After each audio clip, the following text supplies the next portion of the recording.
आज से 2300 साल पहले भारत ने एक ऐसी शक्ति का उदय देखा जिसने प्राचीन विश्व को हिलाकर रख दिया। वह था मौर्य साम्राज्य। मगध से शुरू होकर यह शक्ति अफगानिस्तान से बंगाल तक फैली, जो ज्ञान, बल और गहरे रहस्यों से भरी एक महान सभ्यता थी। और इसकी नींव रखी थी गुरु चाणक्य की अद्भुत बुद्धि और चंद्रगुप्त मौर्य के असाधारण साहस ने। चाणक्य ने गुप्तचारों का एक ऐसा गुप्तचर जाल बुना जो भिक्षुओं, व्यापारियों और नर्तकियों के वेश में राज्य के कोने कोने तक फैला था। यह विश्व का पहला संगठित खुफिया तंत्र था।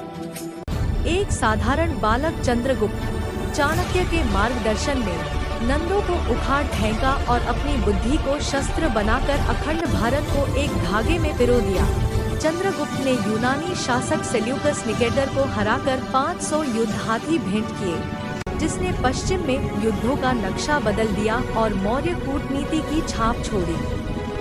फिर सिंहासन पर आया क्रूर अशोक, जिसने अशोक का नरक जैसा यातना गृह भी बनवाया।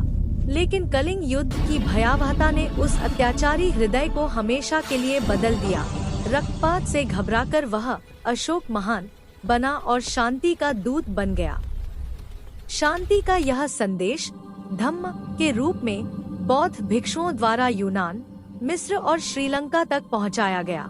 जब दुनिया युद्ध कर रही थी, भारत शांति का निर्यात कर रहा था। मौर्यकालीन कारीगरी का प्रमाण आज भी उनके एकाश्मक स्तंभों में दिखता है, जो सदियों बाद भी दर्पण की तरह चमकते हैं। और सारनाथ का सिंह शीर्ष आज भी हमारे राष्ट्रीय चिन्ह के रूप में दहाड़ता है। महान सम्राट चंद्रगुप्त ने अंत में सब कुछ त्याग कर जैन मुनि की तरह मौन में अपना अंतिम सफर तय किया, और फिर बिना किसी बड़े युद्ध या आक्रमण के इतना बड़ा मौर्य साम्राज्य एक दिन अचानक इतिहास के पन्नों से लुप्त हो गया।